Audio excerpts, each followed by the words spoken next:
So the chord, the way I defined it, was just the straight segment inside a circle.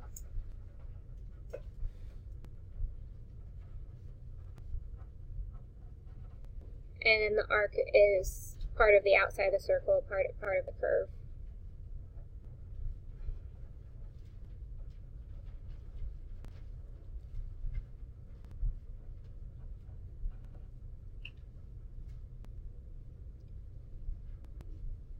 Okay, so here we have a whole page of vocab, and so we're just going to look at what do these words actually mean. So, congruent corresponding chords theorem.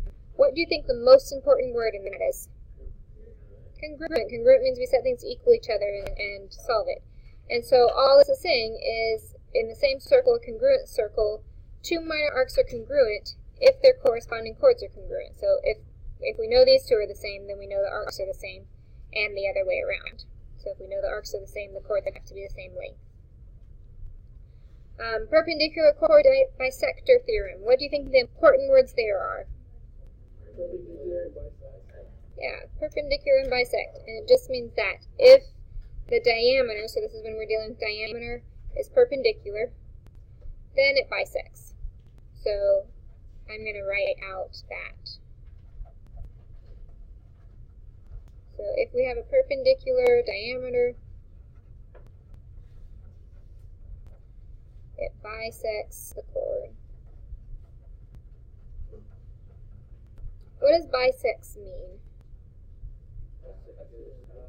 Yeah, it cuts it in half, so then that means these halves are equal. That's also very useful when we're setting up problems. Anytime we can set anything equal, that's the way to solve it.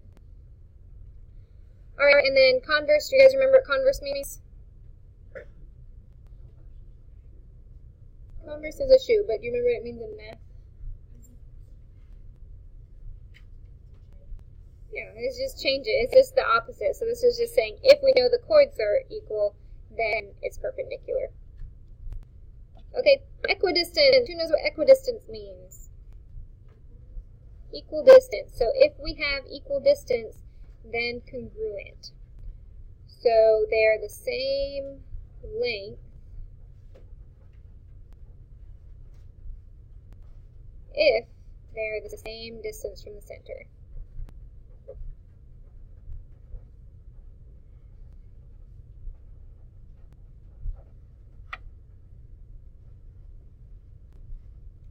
And note in the drawing it shows right angles there, because to be able to tell if they're the same distance from the center, we have to make sure it's doing it at the same angle. So you can't just draw random lines and assume they're the same. You have to make sure you're hitting the chords at the same angle. So once you have that, flip over to page 12, and we get to do some problems with it.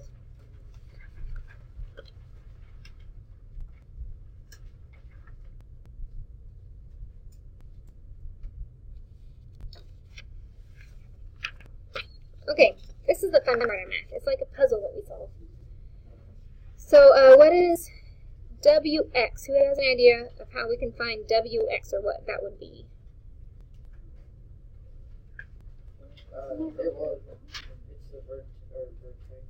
It's opposite of zy, so it would be the same degree as zy.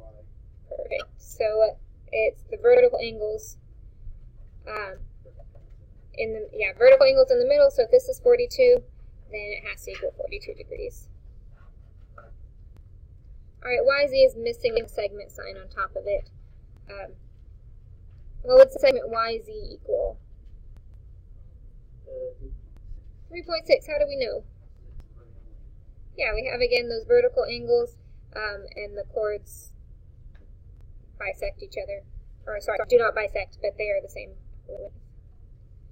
YZ. Who has an idea about YZ? No, WZ. Sorry.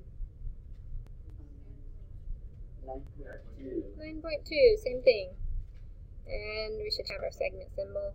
And then XY. What would XY be? Or how would we find it? 180.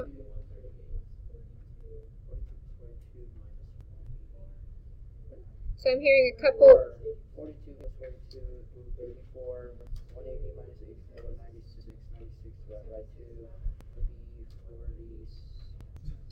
Okay, so I'm hearing lots of different things there. So one way is you recognize this is the diameter, and so that's 180 straight line, and so you just do 180 minus 42 to get 138.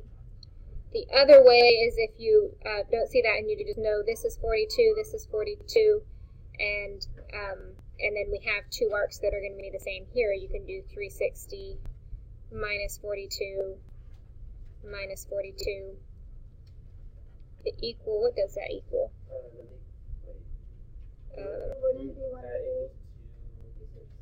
276, and then you divide it by 2, because that would mean these two parts are 276 and get a 138. Recognizing diameter is a lot faster, but some of you were going through that step, and that's a perfectly valid way to do it. And that's the nice thing about circles is there's often a lot of different ways to get the answer. So if you forget one rule, sometimes there's another rule that you can use to help you with it. All right, and number 5. Who has an idea of how we could set up this problem?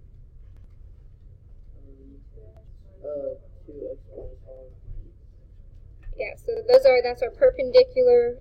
We have the perpendicular there, it means the chords are the same. So 2x minus 4.1 equals x minus 0.5. In interest of saving time and giving you guys the maximum amount of practice time, I'm going to tell you when we solve it out, the answer becomes 3.6. We're not in this lesson going to take time to solve things step by step, because y'all are all very good at that. Okay. All right, next one. What are we going to do? Same thing. 3x minus 5 equals 2x plus 1. Which should come out to x equals 6. And it comes out to x equals 6.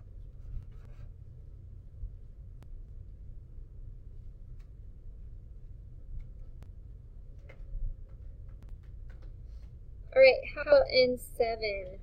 It asks us to find the radius of the circle. Do you think that's going to be a one-step problem? No. No. So what do you think our first step's going to be?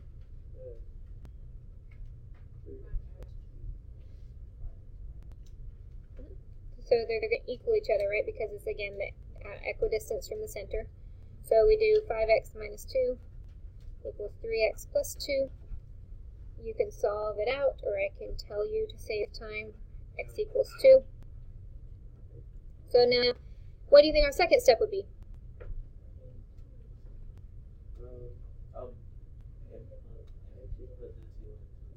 Yeah, input it in, plug it in. So we do 3 times 2 plus 2 gives me 8. So now, I need to find the radius. And so if I know this whole chord is 8, I know this is a right angle, and I know this little segment is 3, could I make a right triangle that includes the radius? Yeah. So if I just draw, radius goes from the center to the edge, so if I just draw from the center to the edge here, that's going to be my radius, right? And I know this side's 3. I know the whole thing's 8, which would mean each half is 4. And so now I have my little triangle, which is 3, 4, and my radius. Pythagorean theorem, is that one of our triples? Mm-hmm. Yeah, so that's one of the triples, and so r equals 5. And if you don't remember triples, just plug it into the formula of 3 squared plus 4 squared equals r squared, and solve it out. Alright, last one on this page. What do you think our first step will be? 4x minus 5 equals x plus 4. And then solve for x. Comes out to x equals 3. So if you're good at solving, you don't want to spend the time solving out yourself. X equals 3. Can I draw a right triangle again? Yeah. And so I'll do it here, but you could do it on any side. So if this is what I'm trying to find, what is this side if x equals 3? 7. What is this side over here? 10, because it's half of 20. And so now I have my triangle 7, 10, and r. So 7 squared plus 10 squared equals r squared. That equals square root of 149. And that's not simplifiable, so we can do it that way or type it into your calculator if it asks for a decimal answer.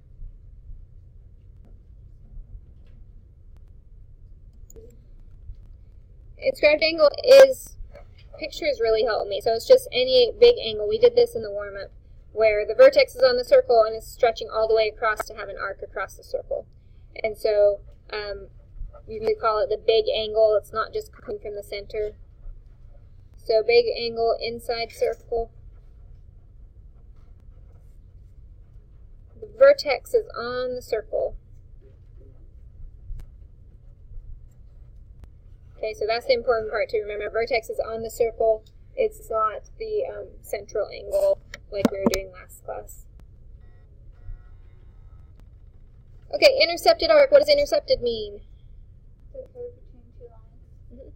And so, perfect. So it's just the part in between rays or segments.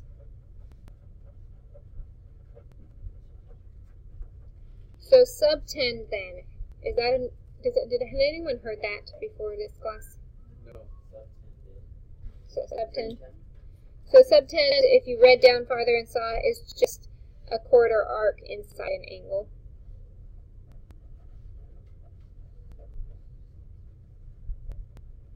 Sorry, inside the angle. And again, pictures help if it's a new vocab word like this. And so when we have an angle, it'd be like the curve inside before the ends of the angle. Or even if we had like an inscribed angle, it'd be, and we have a chord in the middle, it's the chord or the line inside there.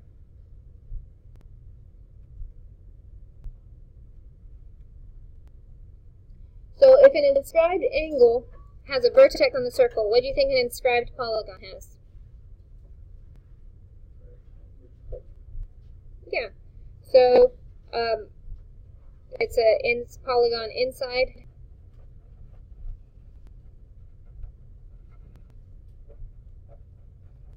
And all the vertices are on the circle.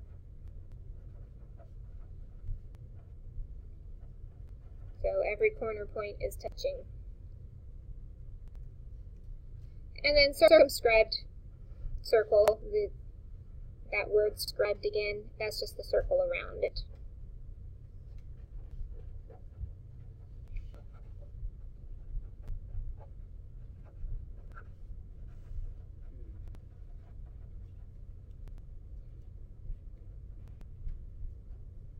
And remember we talked last time about how these words, it's a lot of vocab in circles. You need to know how to use all this. You don't need to know the technical definitions, you just need to know how to use it. And so, like we found in the warm-up, the inscribed angle always measures, this is just vocab here, inscribed angle down here that always measures half of the arc that it intercepts, okay? And so it's always 1/2 of the arc. So once you have that, flip to the next page.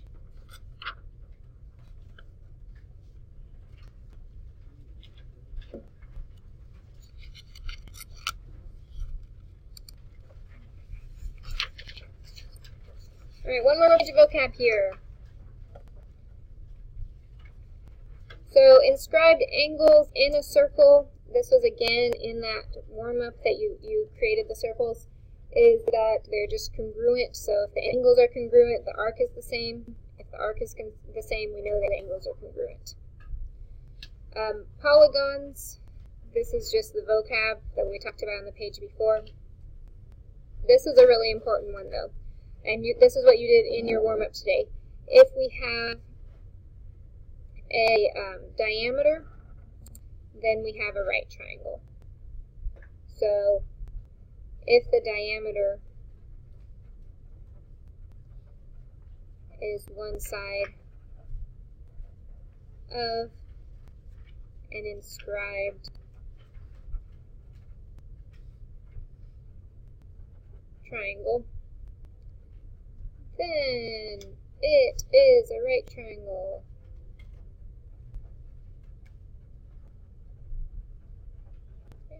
And it says all that above, but one sentence is a little easier to remember than the whole paragraph there.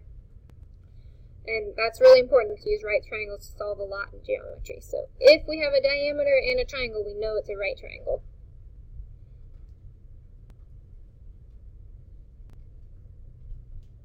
And then last of all, what you found in your warm-up today is opposite angles are supplementary if we have an inscribed quadrilateral. They'll add up to 180. So once you have that, flip over to the last page of our notes for today.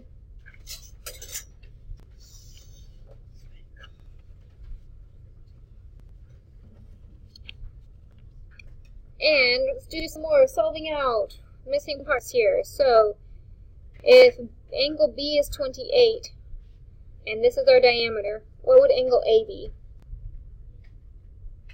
I heard one person say it. How about 2 or 3? That's a really easy one. 90 degrees, right? That's our right triangle because we have one side's diameter.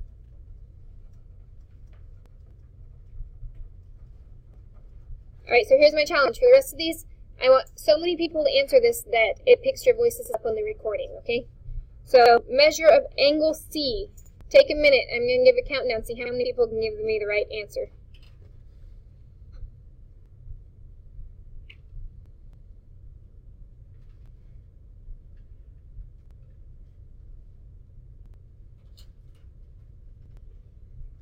Alright, so 3, 2, 1. 62. Yes, you got it. 62. Who can tell me how we got 62? 90 plus 28. And then subtract that from 180. So 180 minus 90 minus 28, or add them first. That's what it is. Because triangle is 180. Alright, how would we find, let's see how many people can answer. How would we find BC? Don't tell me the answer, just tell me how we would find it. Okay, they don't say it loud enough for the okay. So Pythagorean theorem. I should totally abbreviate that. So we have our 3.9 squared plus 7.3 squared equals BC. And so then BC would come out to 8.3 when we do that math.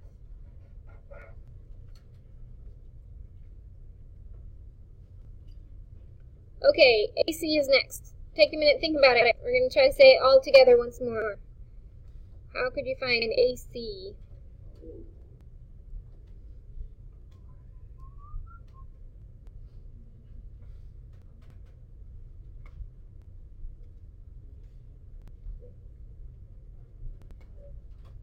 Alright. Ready? Anyone? No? That was a nice chorus. No? Any ideas? Yes, what do you think? Isn't it 3.9? So now we're talking about the arc, so degrees. So we have a 28 here. What was our rule? Is it 28? 28 is half. So if 28 is half, what's that? Yeah, 28 times 2 equals 56. Okay, so that's a new thing. We didn't do inscribed angles last time. So remember, if it's all the way across the circle, it's half of what the arc is. And last of all, the measure of AB. So, stop and think. How would we solve that? What do you think it would be?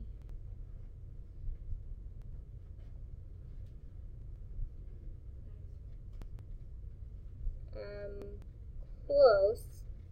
So what math? How would we set it up? Okay, so we're going to go back to diameter here because I'm seeing lots of last looks there.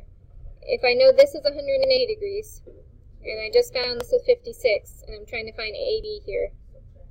Yeah, so I do the 180 diameter minus 56,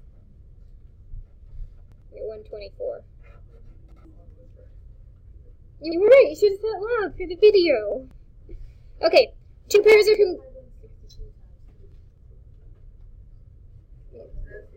oh yeah, wait, that's true. So another way would be to do 62, angle C. And then we do it times 2 to equal 124. So you get it that way also. Okay, congruent angles. Who remembers the rule we use to find congruent angles? If they vertical, vertical is one, and also if they intercept the same arc, we know they're the same. So what would be, if I start with angle A, what would be congruent? What covers this? So angle A is this one right here. What intercepts the same arc as angle A? So not C, actually. Yeah. So D is the one that comes out and touches that same section of this arc, right? You guys see it now? I just traced over the whole thing. So here, let me do it this way. Let's try a different color. So see how A and C, they both end at the edges of this arc, so they equal each other. How about angle B? This one's pretty easy. C. Did I write that wrong after all? Oh my goodness. That was D. You guys are supposed to tell me when I write it wrong. I said D and I wrote C. Okay. So A and D do that arc, and let's see, do I have other colors? B is intercepting this arc up here, and C is also intercepting that arc.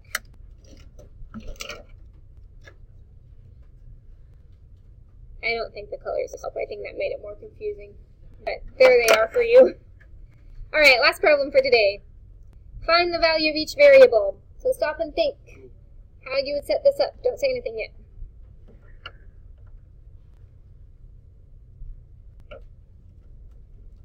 Alright, and we're going to say really loud for the video. How do we set this up on the count of 3? 1, 2, 3. Okay, we're lost. Okay, so what was our rule for opposite angles in a quadrilateral? Supplementary. See, now you say it. Okay, so if they are supplementary, we'll write that down there.